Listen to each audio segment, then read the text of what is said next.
For the record, before good afternoon. My name is Stephen Olivera. I'm the Environmental Justice Organizer with Youth Ministry for Peace and Justice, a nonprofit organization located in the Bronx. We're also a member of SWIM. I'm here today to urge a passage of legislation to improve water quality through sustainable stormwater management. I'm going to kind of jump and keep it short here. The general intent of the proposed legislation is to ensure swimmable waters around New York City through BMPs. While these BMPs will ensure swimmable waters, there are other outcomes that will happen as a result of this. Tree pits engineered to contain more discharged stormwater will result in healthier trees, which will result in more curbside appeal for an area that, and it'll help with the asthma rate, especially in our community, which is double that of the national average.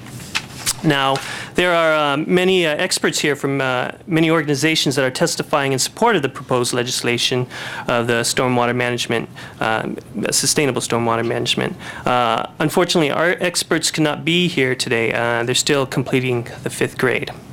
With that, not too long ago, YMPJ did a canoe trip with PS 196 in the Bronx, and they also led a workshop along the East River.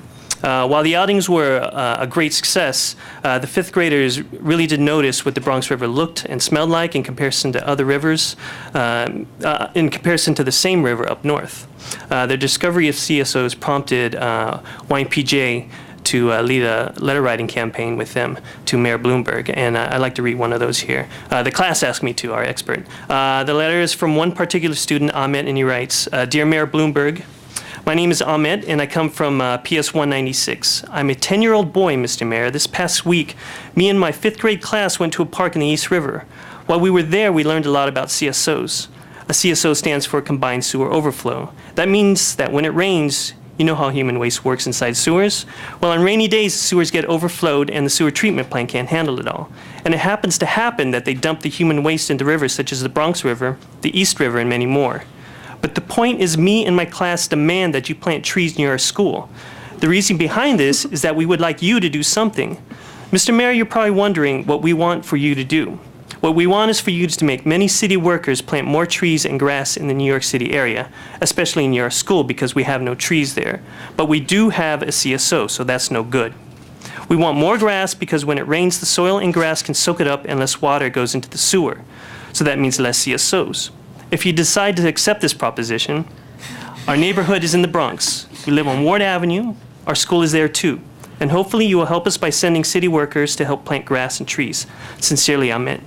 Now, the CSO that Ahmed writes about, HP 009, discharges approximately 681 million gallons of CSO into the Bronx River yearly. And this is just one of 3 within close proximity to his community. While HP 009 is rated the 7th worst citywide, he observes no trees around his school. By demanding that city workers plant more trees, Ahmed understands explicitly that CSOs will be reduced through sustainable stormwater management practices, and he understands implicitly that the environmental inequities faced by the community becomes a little less so. So while these bills are introduced for the reason of swimmability and recreation, there is an underscoring of environmental justice that's at stake here.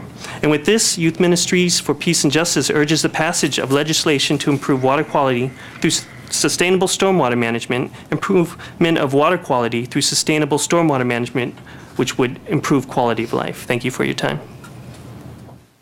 Thank you, Stephen. We appreciate your being here and for reading the statement of the little boy. Very poignant and appropriate. Thank you, little boy. Very.